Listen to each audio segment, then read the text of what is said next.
July 14th, 1947. Dear Mama, I know you know what happened today at 6 a.m. 12 years ago. How could you not? It was the day we came and you left. But I don't want to be sad today. I want to be happy and tell you everything. I'll start at the beginning. You probably already know what I'm telling you, but maybe you don't. Maybe you haven't been watching. I like turning 12 so much already. It's the biggest number I've ever been, but it's an easy number. Easy to say, easy to count, easy to split in half. I wonder if Emil thinks about you on this day like I do. I wonder if he likes being 12. We woke up at a little before 7. Emil and I usually sleep through our birth minutes, and then when we wake up, we stand next to the last mark we etched into the wall with a sharp rock. No one else knows it's there. I do it for Emil, and he does mine, and then we compare how much we've grown since last year. Emil has finally caught up with me. Papa says someday Emil will tower over all of us. That's hard to imagine.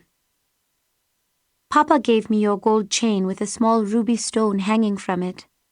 He started giving me the jewelry when I was 7. Now I have 2 gold bangles, 2 gold rings, small emerald and gold hoop earrings, and the ruby necklace. Papa said I should save the jewelry for special occasions, but lately there are none, so I wear all the jewelry at once and never take it off. I don't know where he keeps all of it, but each year on my birthday, another piece appears at my bedside in a dark blue velvet box with gold trim. When you open it, the blue satin lining winks back at you. Papa always asks for the box back after I take out the jewelry. Secretly, I want the box more than the jewelry. I want it to be all mine and never have to give it back.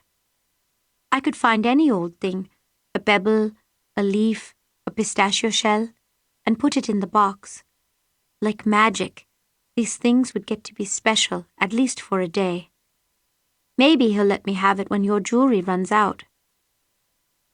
I want to tell you about this diary I'm writing in. Kazi gave it to me this morning, wrapped in brown paper, tied with a piece of dried grass. He never gives me gifts on my birthday. I once read an English story where a little girl got a big pink cake and presents wrapped in shiny paper and bows for her birthday. I thought about the little gifts Kazi gives us all the time, pieces of candy under our pillows, or a ripe tomato from the garden, sliced, salted, and sprinkled with chili pepper on a plate. Cake and bows must be nice, but is anything better than a perfect tomato? The diary is covered in purple and red silk, decorated with small sequins and bits of mirrored glass sewn in.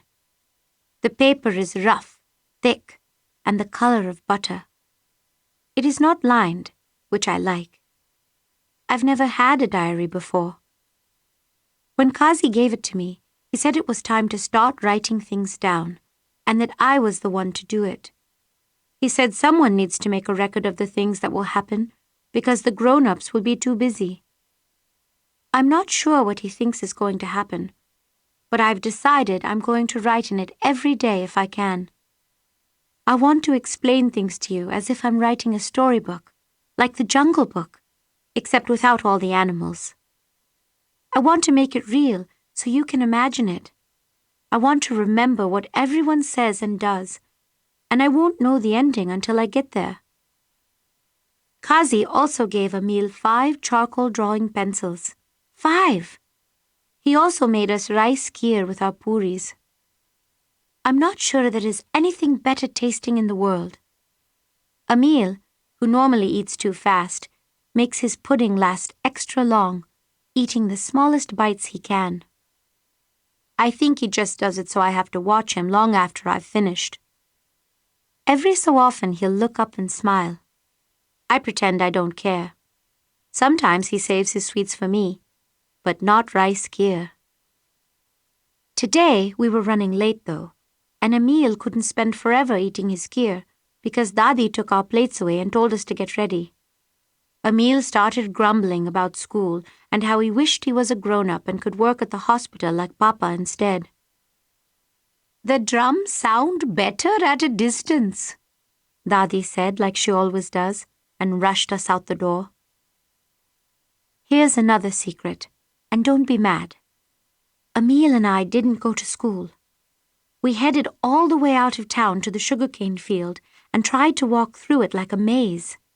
We broke off pieces to chew. Later, we stopped under a shady tree. Emil found bugs to draw, and I read. After, we bought potato pakoras at the roadside cart in town, hoping no one would ask why we weren't in school. The pakoras tasted crisp and extra salty. Emil thinks they're too salty, but I like the sting on my tongue that stays long after I've finished eating. Emil would rather draw and play all day instead of going to school. He would rather do anything besides school.